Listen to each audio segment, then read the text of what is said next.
କରୁଛ ଏତେ ଉତ୍ସବ କରୁଛ କଣ ହେଇଛି ତମର ବନାଯିବ କୁକୁରି ତୁ ଜାଣିନୁ କି ହେଇଟି କୁକୁରି ଫୁକୁରି ମତେ କହନା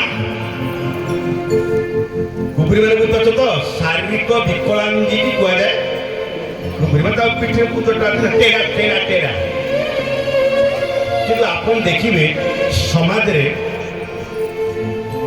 ଶାରୀରିକ ବିକଳାଙ୍ଗ ମାନଙ୍କୁ ଦି ପ୍ରକାର ଦୁଃଖ ହୁଏ କେତେ ପ୍ରକାର ଦି ପ୍ରକାର କେମିତି ଦୁଃଖ ହୁଏ ଧରିନେ ଗୋଟେ ଶାରୀରିକ ବିକଳାଙ୍ଗ ଲୋକଟା ଯାଉଥିବ ତୋର ଛୋଟା ଲୋକଟେ ଯାଉଛି ଏ ଛୋଟା କିଆ ହଁ କି ନାଇଁ କଣ এই কথা আমি কৌনি যেতবে তার নাটা ছোটা বিলিকে ডাকিল তা মনের একটা কষ্ট হয় যে লোকটা কেতে ইয়ে লোক যে ମୁଁ ଛୋଟା ବେଳେ ମତେ ତିରସ୍କାର କରି ଛୋଟା ବେଳେ ଡାକୁଛନ୍ତି ମୋ ନାଁ ରେ କିଛି ନାହିଁ ତେଣୁ ଛୋଟା ହେଇଥିବାରୁ ଶାରୀରିକ ବିକଳାଙ୍ଗକୁ ନେଇକି ତାଙ୍କ ମନରେ ବି କଷ୍ଟ ହୁଏ ସତ ନା ମିଛ ହୁଏ ଦ୍ୱିତୀୟ ଦୁଃଖ କଣ ପାଇଁ ଯେ ପୂର୍ବ ଜନ୍ମରେ କି ପ୍ରାରବ୍ଧ ମୋର ଖରାପ ଥିଲା କାହାକୁ ବାଡ଼େଇକି ତା ଗୋଡ଼ ମୁଁ ଛୋଟା କରିଥିଲି ଯୋଉଥିପାଇଁ ଏ ଜନ୍ମରେ ମତେ ଛୋଟା ହବାକୁ କଣ ପଡ଼ିଲା ତେଣୁ ଏହାର ଅର୍ଥ ହଉଛି ପୂର୍ବର ପ୍ରାରବ୍ଧକୁ ନେଇକିରି ଦୁଃଖ ଏ ଜନ୍ମରେ ଛୋଟା ନାମ ଶୁଣିକିରି ବି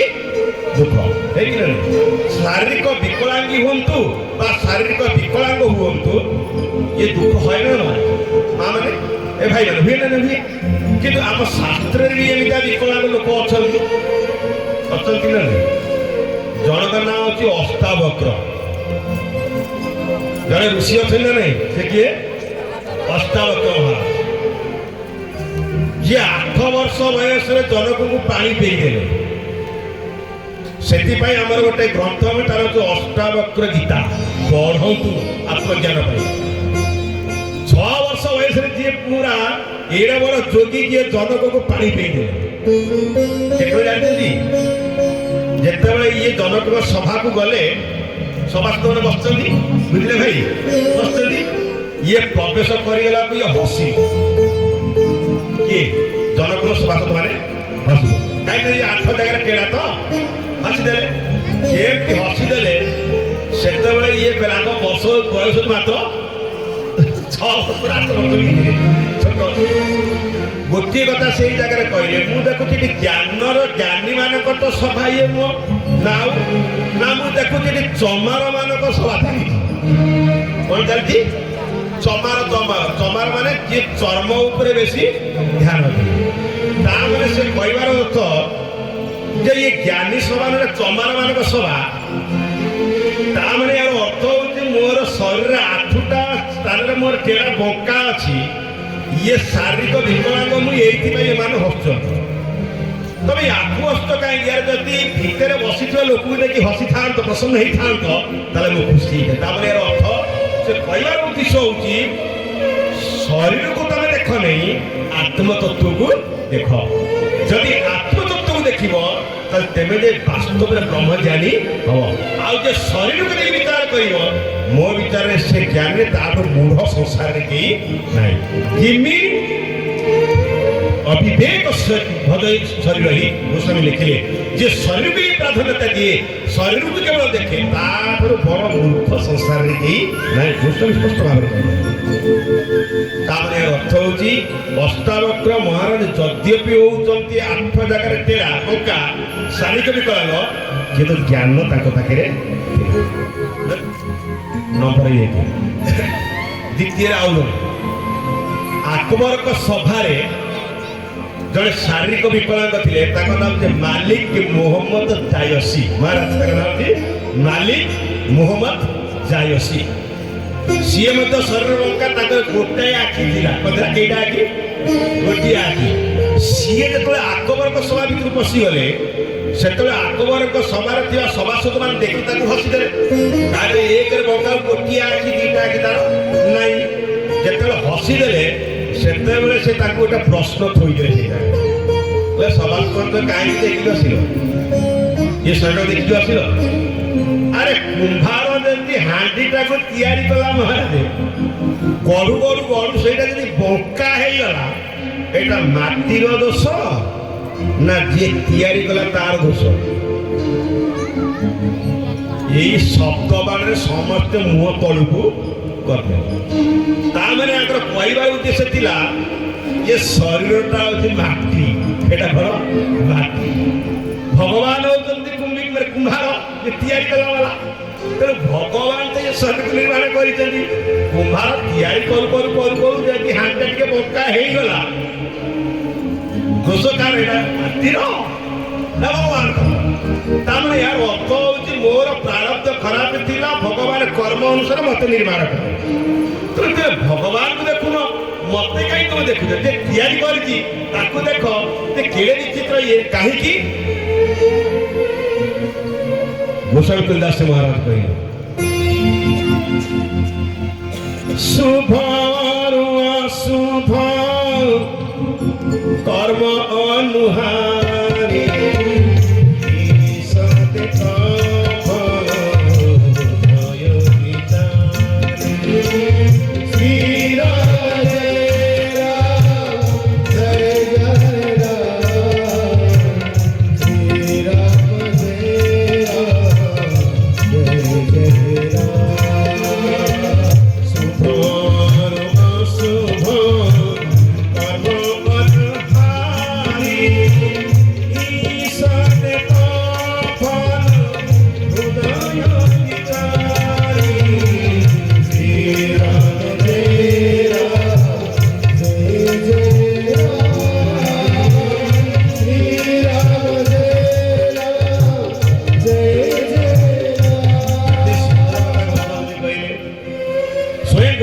କହୁଛନ୍ତି ମାଲିକ ମୁହମ୍ମଦ ଜାଇସ କହୁଛନ୍ତି କର୍ମ ମୋର ଖରାପ ଥିଲା, ଯୋଉ କର୍ମ ପାଇଁ ମତେ ଈଶ୍ୱର କର୍ମ ନିର୍ମିତ ଶରୀର କରିଛନ୍ତି, ତିଆରି କଲା ବାଲା ହଉଛି ଭଗବାନ। ତ ଭଗବାନ କାଳେ ଦୃଷ୍ଟି ଦଉନାହାନ୍ତି। ତାପରେ ଅର୍ଥ କଣ ହେଲା? ଯେ ଶରୀରକୁ ଦୃଷ୍ଟି ଦିଅ ନାହିଁ, ଈଶ୍ୱରକୁ ଦୃଷ୍ଟି ଦିଅ। ତାମାନେ ଦୃଷ୍ଟିଟା ଈଶ୍ୱର କାହାକୁ ନିଅ, ଶରୀରକୁ ନିଅ। ତାପରେ ଅର୍ଥ କଣ ହେଲା?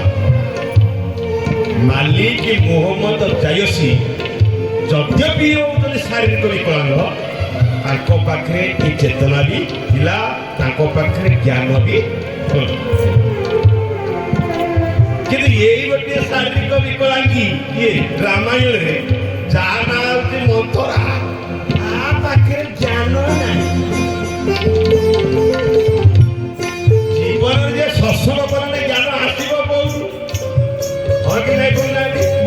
ତାମାନେ ଜ୍ଞାନ ସେତିକି ବେଳେ ଯେତେବେଳେ ଜୀବନରେ ସତ୍ସଙ୍ଗ ଲାଭ କରିବ। ଇଏ ଜୀବନରେ ସତ୍ସଙ୍ଗ କରିବି, ଜୀବନରେ ଜ୍ଞାନ ନାହିଁ, ବୁଝିପାରୁଛ ନା? ସେଥିପାଇଁ ଗୋସ୍ୱାମୀଜୀ କହିଲେ ଏଇଟା ହଉଛି ମନ୍ଦମତି, ପୁରା ଉପାୟ। ଏବେ ପଚାରିଦେଲେ କାହିଁକି ଏମିତି ନଚାନଚି କଲେ, ଜାଣିବେ କି ରାମ ପୁରା ସିଂହାସନରେ ବସିବେ, ରାମ ସିଂହାସନ ବସିବେ, ମାନେ ଶରୀରରେ ଚୋରା ଉତ୍ପନ୍ନ ହେଇଗଲା। କଣ ହେଲା? ଚୋରା ଉତ୍ପନ୍ନ। ମୁଁ ଥାଉ ତ ରାମ ସିଂହାସନ ବସିବି, ବୁଝିପାରୁଛ ନା ନାଇଁ? ବୁଝିପାରୁଛନ୍ତି? ରାମ ସିଂହାସନରେ ବସିବେ, ରାମ ସିଂହାସନରେ ବସିବେ, ଆ ଭିତରେ ଚଳନ ହଉଛି। ମୋ ପୁଅ କୋଠା ଘର କରୁଛି, ମୋ ଘର ପାଖରେ ଘର କରିଥିବା ଲୋକଟା ସିଏ ଚଳୁଛି। ଇଏ ପ୍ରତ୍ୟେକ ସମାଜର କଥା, ବୁଝିପାରୁଛ ନା? ତେଣୁ ରାମ ସିଂହାସନରେ ବସୁଛନ୍ତି, ତାର ଯାଏ କେତେ ଆସେ କେତେ, କିନ୍ତୁ ଇଏ କିନ୍ତୁ ପ୍ରଚଳନ କଲେ। କଣ ଜାଣିଛନ୍ତି? ସିଧା ଯାଇକିରି ପହଞ୍ଚିଗଲେ କୋଉଠି? କୋଉଠି ପହଞ୍ଚିଲେ କହିଲେ? ନିଜ ରାଣୀଙ୍କ ପାଖରେ ପହଞ୍ଚିଲେ। କୋଉଠି ପହଞ୍ଚିଲେ? କହିକି ଶୟନ କରିଛନ୍ତି, ପଲଙ୍କରେ ଶୟନ କରିଛନ୍ତି। ये विचार कला उठेबी ना उठेबी, बुझिपार महाराज? कहीं ना उठेले असुविधा हम। तो ये सीखी कौन कले? नारी चरित करी डाँरई आसु, सीखी जाकि नारी चरित्र कले। कौन कले? माँ मैंने शुण कौन कल? नारी चरित्र, केवल नारी चरित्र कले, नारी चरित्र करी डाँरई आसु। आसु माने कौन? माने लुह गड़े, सत्य गड़े ना मिछे गड़े?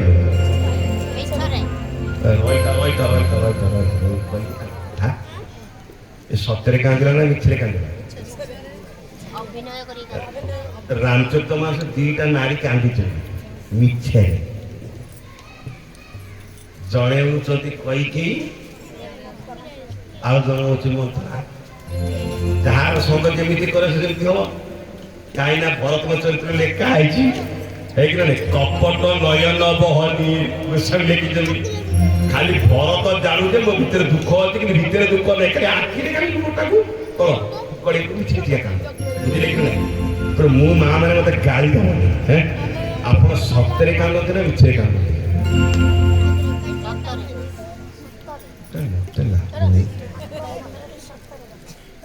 ଏ ଭାଇ ମାନେ ସତରେ କାନ୍ଦନ୍ତି? ସେ ଯୋଉ ଆଖିରୁ ଲୁହ ହୁଏ ସତ କି ମିଛ ଆପଣ କେମିତି ଜାଣିବେ? କେମିତି ଜାଣିବେ? ମୁଁ ଗୋଟେ ସୂତ୍ର କହୁଛି ଆପଣ ମନେ ରଖନ୍ତୁ ଭାଇ ମାନେ। ମା ଗାଳି ଦଉଛି ଯଦି ଗାଳି ଦଉ ଦିଅ ବୋଲେ ଶ୍ୟାମ ରାମଚନ୍ଦ୍ର ଭଗବାନ କି ଦିଅ ଗାଳି ଦିଅ। ଯେତିକି ଗାଳି ଦଉ ମୁଁ ଆଉ 15 ବର୍ଷ ଅଧିକା ବଞ୍ଚିକି ଆମ କଥା ଶୁଣିବି।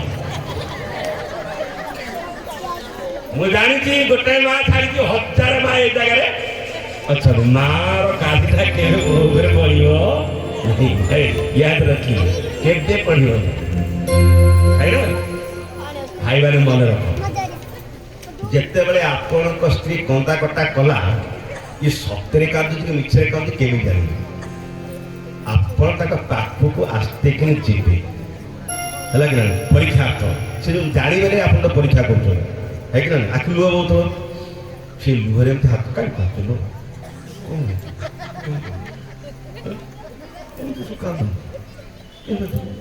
ଏମିତି ସେ ଲୁହରେ ହାତ ମାରିବେ। କୋଉଠି ମାରିଲେ? ସେ ଲୁହରେ ଏମିତି ହାତ ମାରିବେ। ଯଦି ଦେଖିଲ ଶୀତଳ ଶୀତଳ ଲାଗିଲା ଏଇ ଭାଇ ବୁଝୁଛ ନା ବୁଝୁଛ ନା?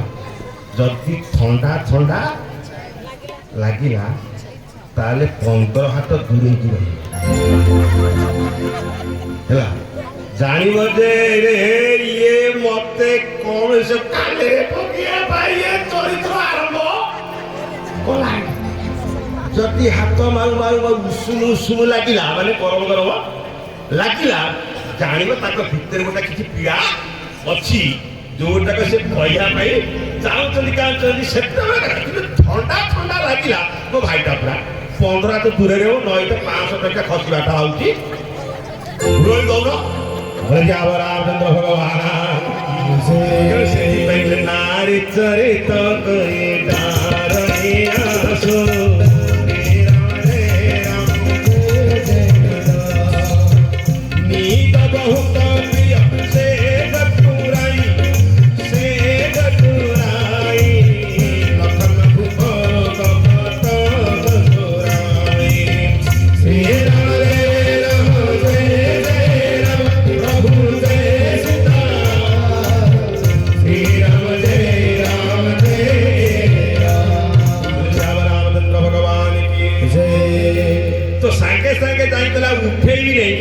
सीधा जाए खट नहीं खट पलक पड़ी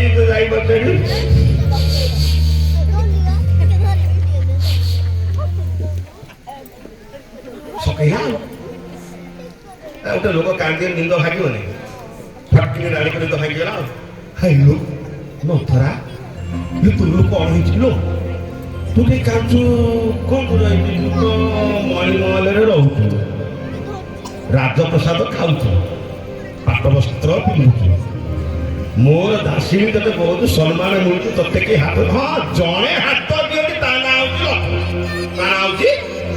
हाँ मुझे भावुची बोधे लक्ष्मण लगे बसिक गोटे से तू कहतु मत लक्ष्मण कहीं मार ना हाँ मुझे जानी तू कौन गाल मारथबू आुणटा ये जानी गुणटा ये जानी कौट बल बल बल बल अधिका गपितबू सी लगे दशकरा तार अर्थ कौन है अयोध्यार जदि कई शासन मंथरा करे से किए लक्ष्मण तेणु मो कहबार उद्देश्य जदि मंथरा आपण घरे मुंड टेकिला आपण टे लक्ष्मण को अनेक गोटे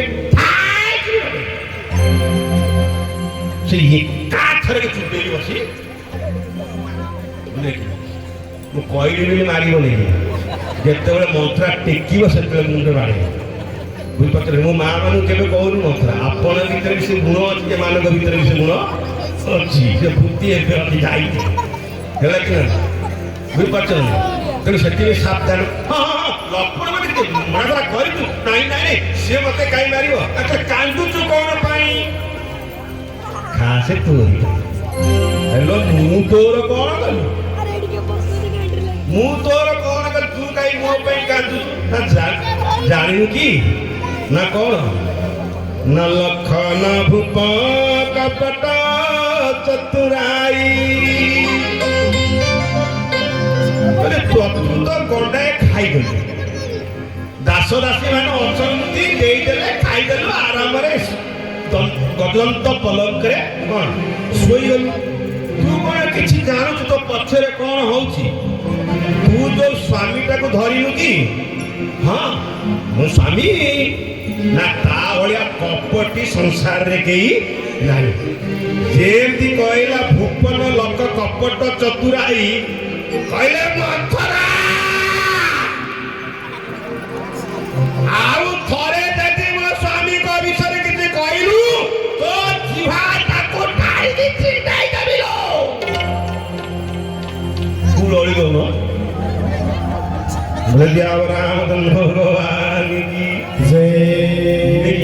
କହିଦେଲେ ଗର୍ଜିତ ଗର୍ଜି ପଡ଼ିଲା ତାମାନେ କଣ ବୁଝିଲ କୌଣସି କୁଚକ୍ରୀ ଲୋକ ବା ନାରୀ ହଉ ପୁରୁଷ ହଉ ଯଦି ଆପଣଙ୍କ ସ୍ୱାମୀଙ୍କ କଥା ଯଦି ଆପଣଙ୍କ ଆଗରେ ଆଲୋଚନା ଆରମ୍ଭ କଲା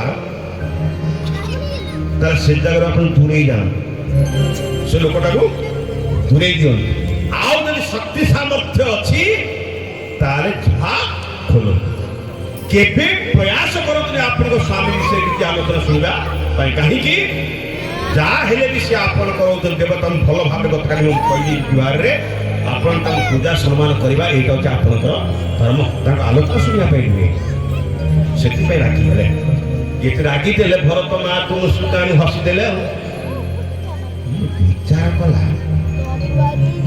ଯଦି ଇଏ ରାଗିଥାନ୍ତା ହସିଲା କାହିଁକି କାରଣ ଯିଏ ରାଗିଥିବ ସେ କେବେ ହସିବନି ଆଉ ଯିଏ ହସିବ ସେ କେବେ ରାଗିବ ନାହିଁ ଯିଏ ହସିଲା କାହିଁକି ସେତେବେଳେ ପଚାରିଲେ କହିଲେ ମନ୍ଥରା ଠିକ ଅଛି କହିଲୁ କହିଲୁ ମୋ ରାମ କେମିତି ଅଛି ବିଚାର କରୁଛ ନାଇଁ କଣ ପଚାରିଲେ ମୋ ରାମଟା କେମିତି ଅଛି ଏତିକି ବେଳେ କହିଲା ବେଳକୁ ମୁଁ ଯାହା ବିଷୟରେ ଆକୁ ଭଡ଼କିବାକୁ ଆଇଥିଲି ଇଏ ତାରି କଥା ହିଁ ପଚାରିଲେ ଇଏ ସେତେବେଳେ ପଚାରିଲେ ମନ୍ଥରା ପଚାରିଲେ ତତେ ସଂସାରରେ ଜନନୀ କଲା କିଏ ତୁ ଯଦି ତୋ ପୁଅ କଥା ପଚାରିଥାନ୍ତୁ କଥା ଠିକ ତୋ ପୁଅ ବିଷୟରେ ଜିଜ୍ଞାସା କରିଥିଲେ କଥା ଠିକ କାହିଁକି ନା ସଂସାର ପ୍ରତ୍ୟେକ ମା ନିଜ ପୁତ୍ରକୁ ଭଲ ପାଇ ନିଜ ପୁତ୍ର କଥା ବେଶୀ ଚିନ୍ତା କରେ ନା ଯଦି ଏଇ ଦୃଷ୍ଟିରୁ ତୁ ମତେ ପଚାରିଥାନ୍ତୁ ଭରତ କେମିତି ଅଛି ଭରତ ଭଲରେ ଅଛି ନା ନାହିଁ ତାହେଲେ ମୁଁ ଜାଣିଥାନ୍ତି ତୁ ମା କିନ୍ତୁ ତୋ ପୁଅ କଥା ନ ପଚାରିକିରି ତୁ ପୁଣି କୌଶଲ୍ୟା ପୁଅ କଥା କେମିତି କହୁଛୁ ତାମାନେ ଅର୍ଥ କଣ ହେଲା ବିଚାର କରି ଦେଖନ୍ତୁ ସେତେବେଳେ ମା କୈକେୟୀ କହିଲେ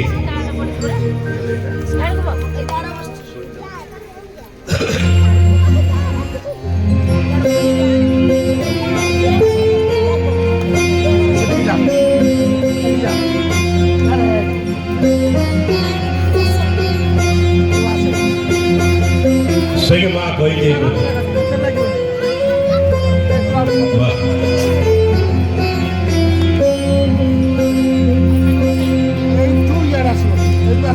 राम प्राण प्रिय कितना सुंदर भाई प्राण ते अधिक राम प्रिय श्री राम दे राम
अधिक राम प्रिय मोरी माँ कहते मो प्राण को जी भल पाए मो प्राण राम होती अत्यंत प्रिय मुझे पचार मो रामटा कुशल अच्छी तो से स्वयं कहते कहले शुण शुण अरे राम तो कुशल अच्छी माँ तो कुशल अच्छी आसे तो काली सिंहासन बसब आते सिंहासन बसब कथा शुणीदे माँ कहीकि तीन कौदय तीन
कष्ट पाऊ मंथरा कहूँ शुण ये कष्ट पाऊँ कौन मुझा भविष्य देखुची तू ताहा देखी पारू भविष्य कौन तू विचार कर माँ कहीकि कहते मंथरा मोर भविष्य तू कल्पना करार नहीं मुझे अतीत को भी देखी मुझे वर्तमान को नहीं जीवन में चलि आ राम ये भल पाऊँ ना कौन स्वयं माँ कहीकि कहले सुन कौशल्या सब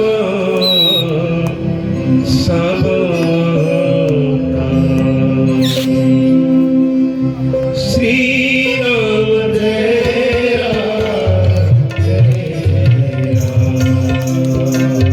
कौशल्या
राम जिति माँ अच्छी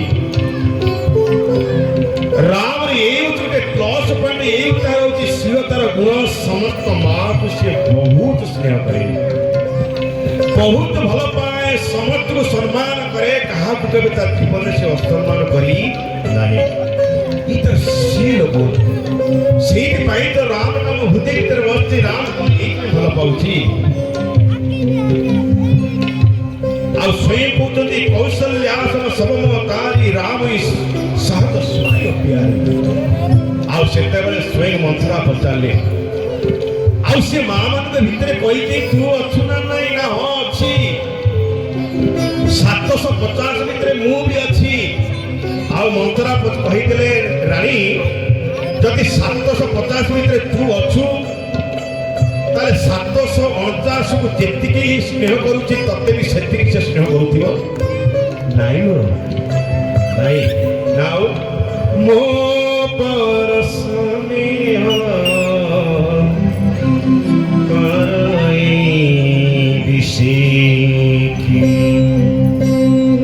श्री राम जय राम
कहते ये मंथरा ये 749 को जी सी प्रेम करे आपर मत विशेष भाव प्रेम करे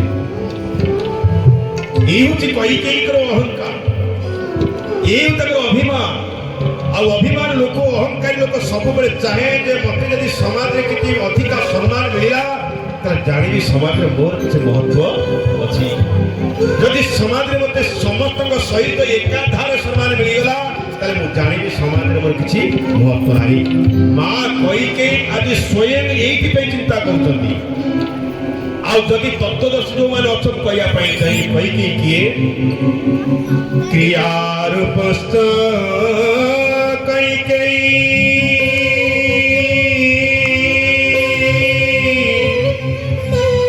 आम जीवन कर्म हूँ कई मनीष सदाबले चाहे कर्म माध्यम उच्चा स्थान में पहुंची लोक मैंने सम्मान करेंगे मोर गोटे प्रमुख स्थान समाज भितर रही कर्म करके मनीष यह आशा करे आशा अच्छी स्वयं कर्म कला वाला युद्ध जी स्वयं प्राण संकट उद्धार करला वाला युद्ध नीति जानला वाला केवल से आयुर्वेद शास्त्र में विशिष्ट पंडिता को पंडित माने विशिष्ट ज्ञान को आहरण करके माँ कही कर्म माध्यम से कहते अंतरा 750 को जी 749 को जी सम्मान करे मत अधिका से स्नेह करे आथरा जाचु मुझे भगवान को उपासना करे भगवान को डाके वो भगवान गोटी कथा कहे हे प्रभु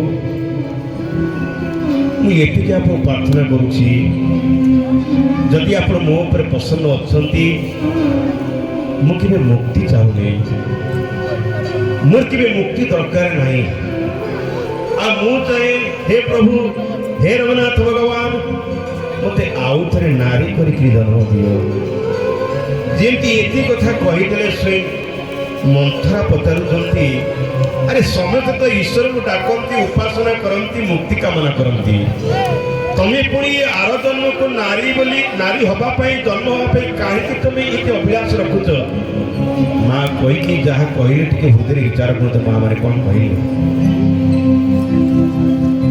जो विधि जननी देह करिछु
प्रभु मत आरथर को नारी करके जन्म दियो नारी करके जन्म देले मुझे प्रभु आपन को प्रार्थना करुची राम मो गर्भरु जन्म हो आ सीता मते बहु ऊपर मिल मथुरा पचारे रानी तमें परा वर्तमान निजे मते कहूथिलो जे यही जन्म से तुमको इति स्नेह करुची इति आदर करुची इति सम्मान करुची यदि यही जन्म वर्तमान में यदि इतने सम्मान राम करुची आग जन्म को ये आकांक्षा कौन पाई से कथा कही माँ कही मंथरा राम मत जिते सम्मान दो राम मत जिते माँ माँ माँ बोली डाकू राम मत जिते जमीन रु उच्च स्थान भी नहीं था हेले कौन हम कहीं कौन केबे कहिबे जे राम हूँ कईकेयी पुत्र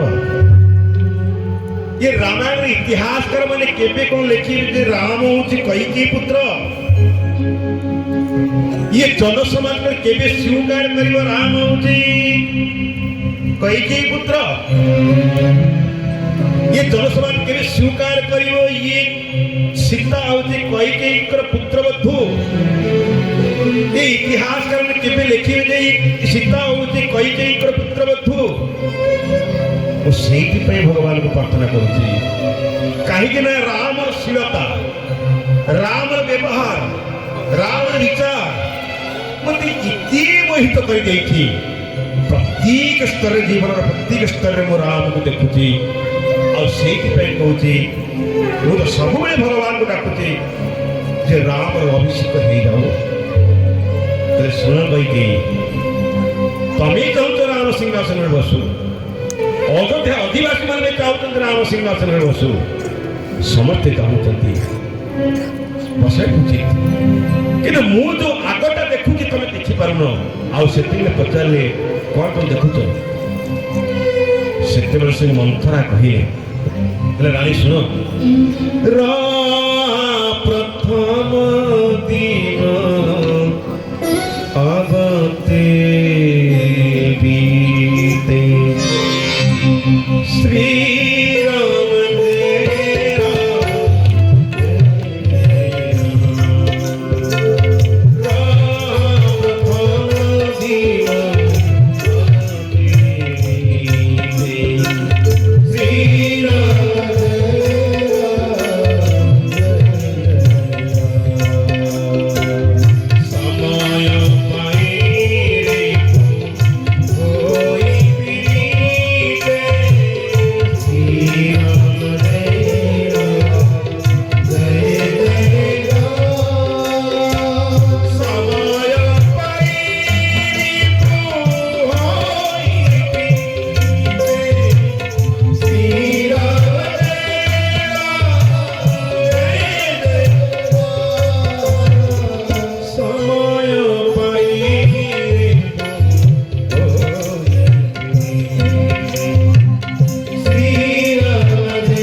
से राम राम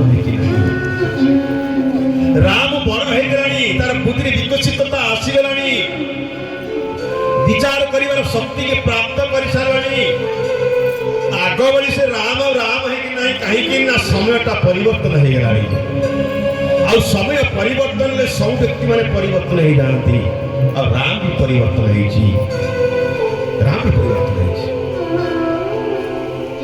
मन रखिए भाई समय परिवर्तन हुए समय अनुसार मनुष्य भी परिवर्तन हुए समय आसले लोकर व्यवहार भी परिवर्तन हो जाए तर आचार विचार भी परिवर्तन हो जाए कि ये को जो भगवान चाहकर किसी परिवर्तन हुए ना आज तो ये कथा कहीदेले स्वयं मंत्रा कहते शुण जदि काली राम सिंहासन में बसी जाए तो सबुठ भयंकर स्थिति सृष्टि हम अर्थात तू मु आउ तो पुआ भरत आम समस्त जेल रहा आमको सम्मान करें कौशल्या राजमाता हम राम सिंहासन में बसब हेले विपदर सम्मुखीन आमे हवा जेमती ये कथा कहीदे से बुझेबा जाए मंथरा कहते भानु कमल कुल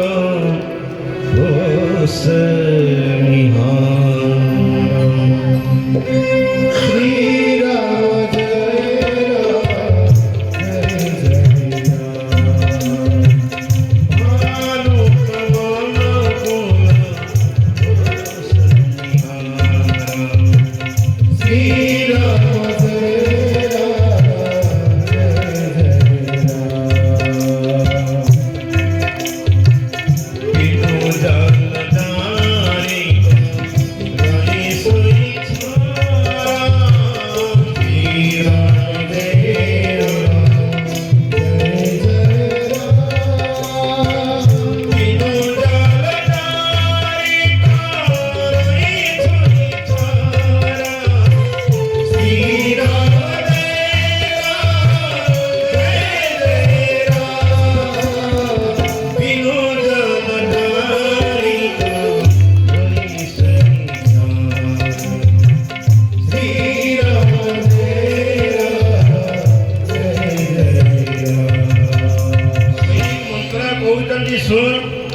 ଆରେ ପଦ୍ମ ସରୋବରରେ ଫୁଟେ ଯେତେବେଳେ ସୂର୍ଯ୍ୟ ଆସନ୍ତି, ଅର୍ଥାତ୍ ବୁଝେଇବାକୁ ଯାଇ କହୁଛନ୍ତି ପଦ୍ମଟା ସୂର୍ଯ୍ୟକୁ ଭଲ ପାଏ।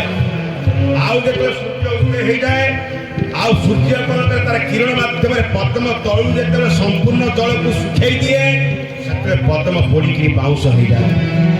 ବିଚାର କରୁ, ଯୋଉ ପଦ୍ମଟା ସୂର୍ଯ୍ୟକୁ ଏତେ ଭଲ ପାଉଛି, ସେ ସୂର୍ଯ୍ୟଟା ପଦ୍ମ ପ୍ରତି କେତେ କଠୋର ହଉଛି। ଠିକ ସେଇଭଳି ଭାବରେ ରାମ ହଉଛନ୍ତି ସୂର୍ଯ୍ୟ, ଇଏ ଅଯୋଧ୍ୟାଟା ହଉଛି ସରୋବର। ଆଉ ତୁ ଆଉ ମୁଁ ଆଉ ତୋ ପୁଅ ଭରତ ଆମେ ସମସ୍ତେ ହଉଛି ପଦ୍ମ ଯାଇକି ରାମକୁ ଭଲ ପାଉଛେ। ଆଉ ଯଦି ଏ ସରୋବର ଭିତରେ ସେ ପଦ୍ମ ଯଦି ସେ ସୂର୍ଯ୍ୟଟା ଉଦୟ ହେଇଗଲା ନା, ଆଉ ମନେ ରଖିଥା ଭୟଙ୍କର ବିପଦର ଆମେ ସମ୍ମୁଖୀନ ହବା। ଯେମିତି ଏତି କଥା କହିଦେଲେ, ସେତେବେଳେ ସ୍ୱୟଂ କହିଲେ ତାହେଲେ ମୁଁ କ'ଣ କରିପାରିବି? ମୁଁ କ'ଣ କରିପାରିବି ନା ତମର କିଛି କରିବାର ଆବଶ୍ୟକତା ନାହିଁ। ହେ ରାଣୀ, ଯାହା କରିବା କଥା ମୁଁ କରିବି। ଆଉ ସ୍ୱୟଂ ମନ୍ଥରା ରାଣୀ କହିକି କହୁଛନ୍ତି, ଶୁଣ ସୁତ ହିଁ ରାଜ ରାମ ବନବାସୀ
ଆଜି ରାଜାକୁ ମାଗିବୁ, ରାମକୁ ବନକୁ ପଠେଇଦେବୁ, ନିଜ ପୁତ୍ରପତ୍ନୀ ଗାଦି ମାଗିଦେବୁ, ଏତିକି କରିଦେ।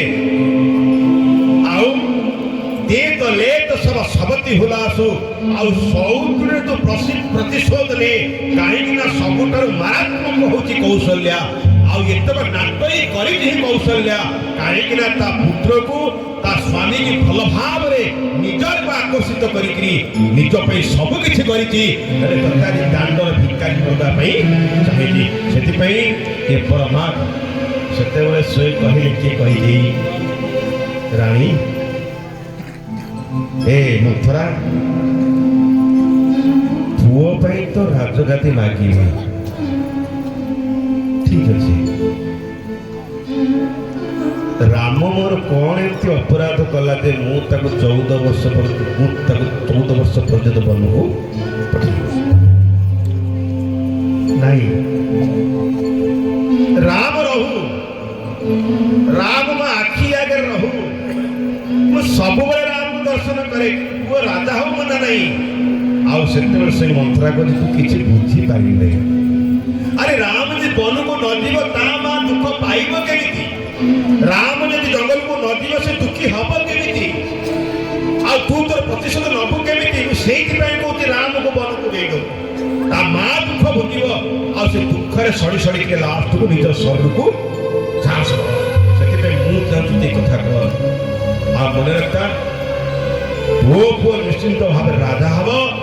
ଏତିକି କଥା କହିଦେଲା ପରେ ତାପରେ ସ୍ୱୟଂ କହିଲେ, ମନ୍ଥରା କହିଲେ, ଏ ରାଣୀ କହିଲେ, ମନ୍ଥରା ସତରେ କଣ ମୋ ପୁଅ ରାଜା ହବ? ଆରେ ତୁ କଣ ଜାଣିପାରୁନି କି ମୁଁ ପୁରା ଯାଇଥିଲି ଜ୍ୟୋତିଷ ଘରକୁ। ଆଉ ଜ୍ୟୋତିଷ ଘରକୁ ଯାଇ ଯେତେବେଳେ ପହଞ୍ଚି ଗଲି, ଜ୍ୟୋତିଷ ରେଖା କାଟି କହିଲା, ସିଧା ଭାବରେ କହିଦଉଛନ୍ତି, ଭରତ ନିଶ୍ଚିନ୍ତ ଭାବରେ ଭରତ ରାଜା ହବ। ଇଏ କଥା ଜ୍ୟୋତିଷ ଲେଖିକିରି ମତେ କହିଥିଲେ କାରଣ ସେତିକି ମୋ ମନେ ରଖିଥା। ମୁଁ ଆଉ ଗୋଟେ କଥା କହିବା ପାଇଁ ଚାହେଁ। ଇଏ କଥା 15 ଦିନ ହେଲା ଚାଲିଲାନି। ରାଜା ତମ କତିକି ଆସନ୍ତି ନା ଆସନ୍ତିନି? ନା ଆସନ୍ତି। ରାଜା କେବେ କହିଛନ୍ତି ଯେ ରାମ ସିଂହାସନରେ ବସିବ? ନା ନାହିଁ। ଆଚ୍ଛା କୌଶଲ୍ୟା ତମ ସହିତ ମିଳ ହୁଏ ନା ନାହିଁ? ନା କୌଶଲ୍ୟା କେବେ କହିଛି ରାମ ସିଂହାସନରେ ବସିବ? ନା ନାହିଁ। ଆଚ୍ଛା ରାମ ତମ ପାଖକୁ ଆସନ୍ତି ନା ନାହିଁ? ନା ଆସନ୍ତି। ନା ରାମ କେବେ କହିଛନ୍ତି ସିଂହାସନରେ ବସିବେ କହିଛନ୍ତି? ନା ନାହିଁ। ବିଚାର କଲେ କି 15 ଦିନ ହେଲା ଏ କଥା ଚାଲିଲାଣି।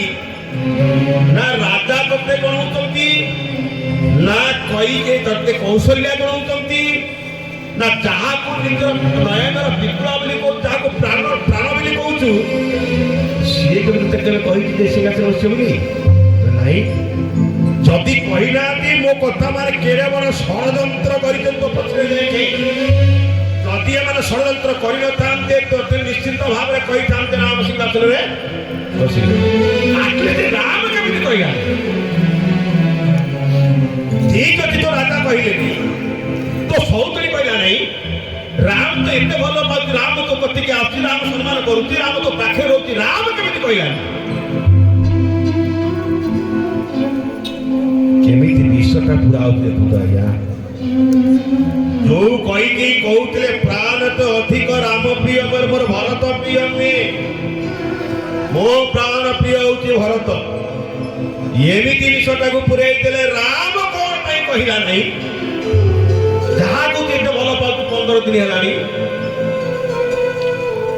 ଜାଣିଲେ ରାମ ବି କିଛି କମ ଗୁଣ नहीं है। संपूर्ण भाव रे कोई के यही जगह टली पड़े सत तो अरे मुझे जहाँ कि भल पाऊँ सी मत छपे कौन पे जहाँ को मैं भल पाऊँ छपे कौन पे ताले मु कौन करी। अच्छा मंथरा तू सत कहू तो जो विधि स्पष्ट भाव रे कहू जो सत्य में कहब बनाई श्री राम रे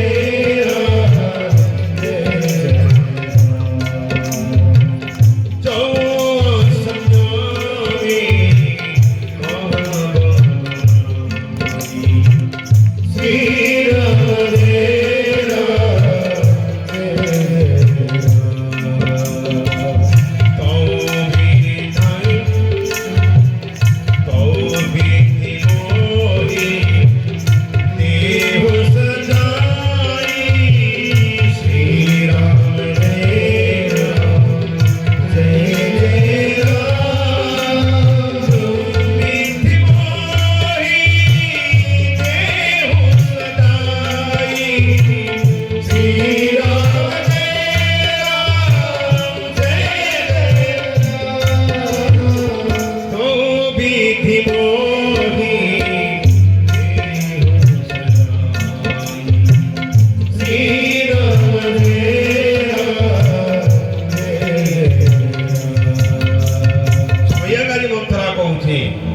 जदि मु मिथ्या कहती आगे सत्य कर मत निश्चिंत भाव विधाता मत दंड देवे। जदि मिथ्या कहती ईश्वर शपथ नहीं कहते मत विधाता निश्चित दंड देवे। आम जहाँ कहली आपको जीवन में पालन कर जा सीधा मलिन वस्तु पिंधि दे केश कबाट खोली दे तापर जाइए से घर भितर रही कौ घर कोप भवन भितर पशिजा विचार कर जड़े राणी ये जड़े दासी दासीटा राणी को पछे राणी को पाखे रहिला किंतु राणी जो आदि दासीर कथार ही बसभूत हो गला सब किसी ओलट विलम्ब हो गला एवं आज कोप भवन भितर अच्छी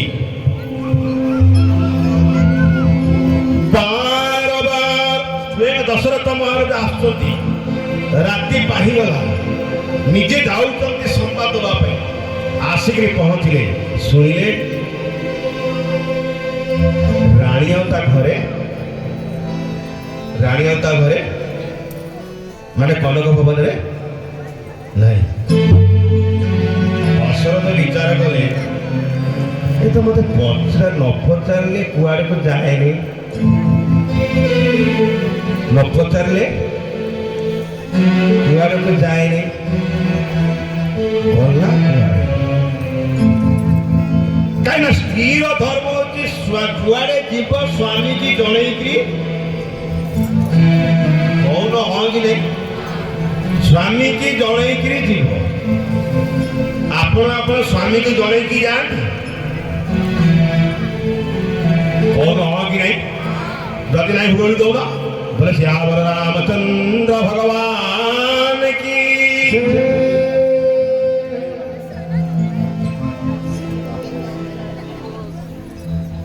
କହିକି ଯାଆନ୍ତି।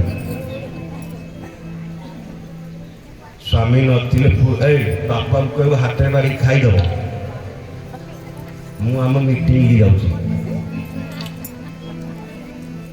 କହୁନ କହୁନ କୋଉ ମିଟିଂ?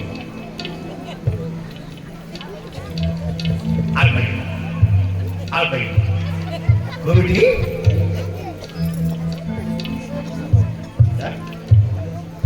ମହିଳା ସମିତି। ଭାଇ କଣ କରିବି ଆଜ୍ଞା, ଆମର ଗୋଟେ ବକ୍ତା ଭାଇ ଅଛି, ଭାଇ କଣ କରିବି, ସରକାର ଯୋଉ କରିଛି ମୁଁ ଖାଲି ଚୁଡ଼ା କଦଳୀ ଖାଇକି ରହୁଛି, କଣ କରି ମତେ ତ ରୋଷେଇ ଆସେନି, ବିଚରା ଗୋଟେ ରୋଷେଇ କରି ଦେଲେ ମୁଁ ଖାଉଥିଲି। ଇଏ ଖାଲି ସବୁଦିନ ସପ୍ତାହରେ 3 ଥର ହଉଛି ମିଟିଂ ଆମ ମଠରେ ହଉଛି, ଇଏ ଖାଲି ରାଉ ରାଉ ରାଉ ରାଉ ହାଉ ହାଉ ଆଉ କିଛି ନାହିଁ। ହଁ କି ନାହିଁ କହୁନ? ସତ କହିଲ ମା ଗାଳି ଦଉଛ? ଆମରି ମଠରେ ହଉଛି, ମୁଁ ଦେଖୁଛି ଆମ ମହନ୍ତ ଖାଲି ଖାଲି ହାଉ ହାଉ ମିଟିଂ ଯାଉଛି। ସ୍ୱାମୀ ପଚାରିବେ ଗଲା ପରେ କି ନା ସିଏ କଣ ଅଛି ନା ସେ ମିଟିଂ ଯାଇଛି, ମତେ ପଚାରିକି ଗଲା ନେଇ କୁଆଡ଼େ ମିଟିଂରେ କାହିଁ ପଚାରିବି?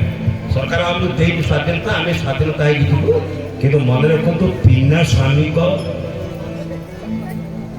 ଆଦେଶ ନହେଲେ କୁଆଡ଼େ କଣ ଯିବ ନାହିଁ। ମୁଁ ଗୋଟେ ପ୍ରମାଣ କରିଦେଉଛି, ଭଗବତୀ ସତୀ ବାହାରେ ସ୍ୱାମୀକି ନ ପଚାରିକି ବାହାରିଲେ ତାଙ୍କ ବାପ ଘରକୁ କୋଉଠି ତାଙ୍କ ବାପ ଘରକୁ।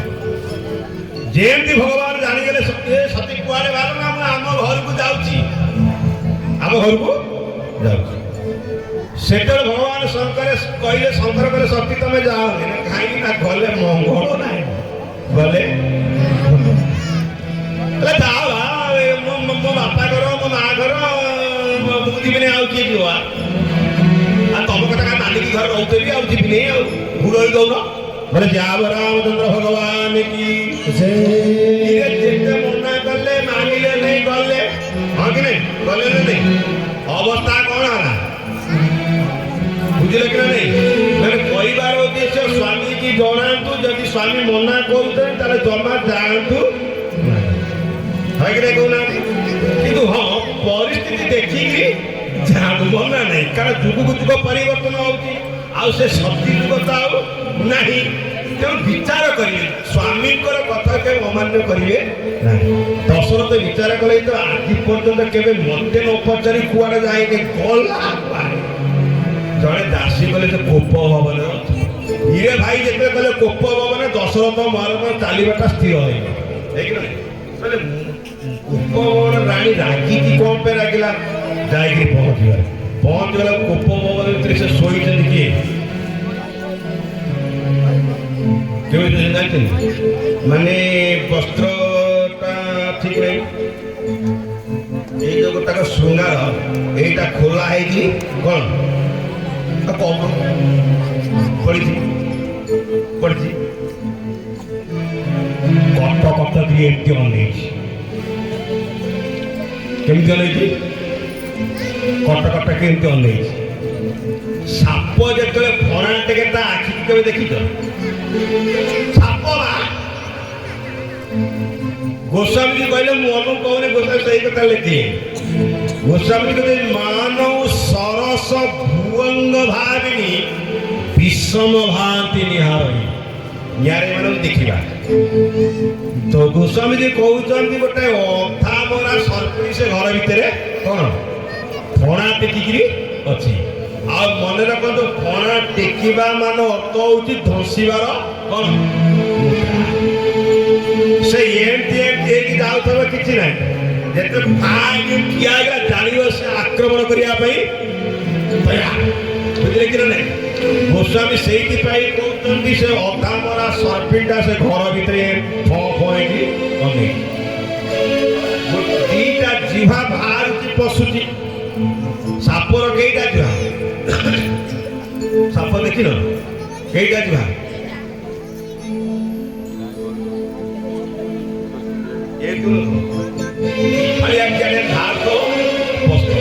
गोस्वामी कहले ये जीवा किए दुई बर रसना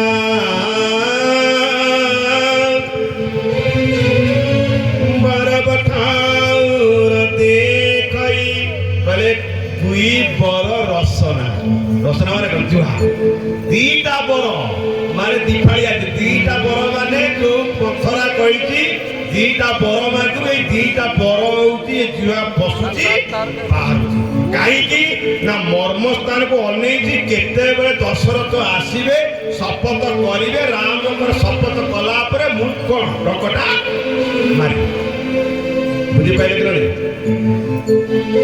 माने कहल मेल सापर विषटा अधिका ना फिमेल सापर विषटा अधिका भाई कौन मेल सापर विष अधिका ना फीमेल सापर विषटा अधिका कौन फीमेल लोक कहबनी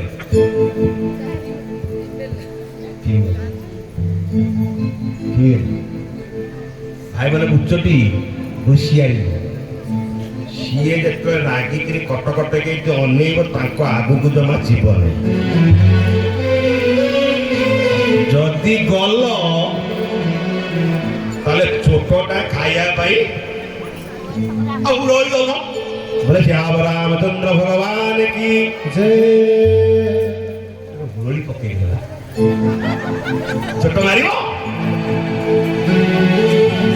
बुझे तो दशरथ मार शुणीदे रानीटा क्रोध कर सीता जाकि से घर पहुंची गले अच्छा पहुंची गला केमिति बुझेले एटा बुझिबो प्रत्येक लोक बुझेवाटा भारी कष्ट आ मन रख भाई मैंने समस्त को बुझाई हम ये जो समाज बस सहजरे बुझे थे जदि भाईरस से हैंड सेट रे पशि शेष ना ना तो आंटी भाईरस भी काटी पार ना सब मोबाइल ठीक है कि ना सत कथा ना नहीं भगवती सती वन भितर भाईरस पशिला भगवान शंकर बुझेई बुझेई बुझेई बुझेई एते बुझेइले से बुझिला नहीं आ ये तो सत्य नुह हो कि नहीं कहना माने यार अर्थ होची आपण के बुझंती जे देरी रे बुझंती बोले श्याम रामचंद्र भगवान की जय एनु बुझेइले कि ना दशरथ मान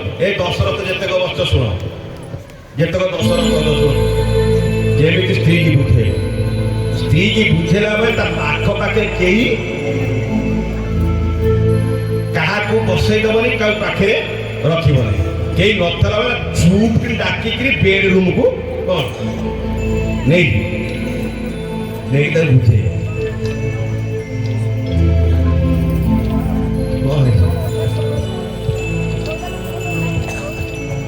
कौन बुझे दशरथ बुझेले पुणी शब्द नहीं बार बार कहराऊं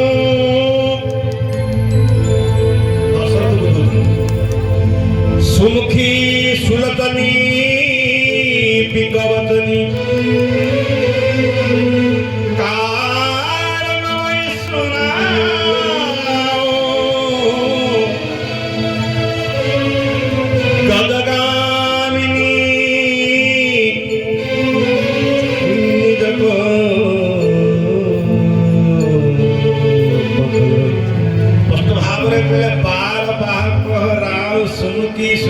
ପିକବଚନୀ କାରଣ ମେ ଶୁଣ ଗଜଗାମିନୀ ରଖ ଯେମିତି ସିଧା କହିଦେଲେ ସୁମୁଖୀ ସୁ ମାନେ ସୁନ୍ଦର ମୁଖ ମାନେ ମୁହଁ ହେଲେ ସୁମୁଖୀ ତମର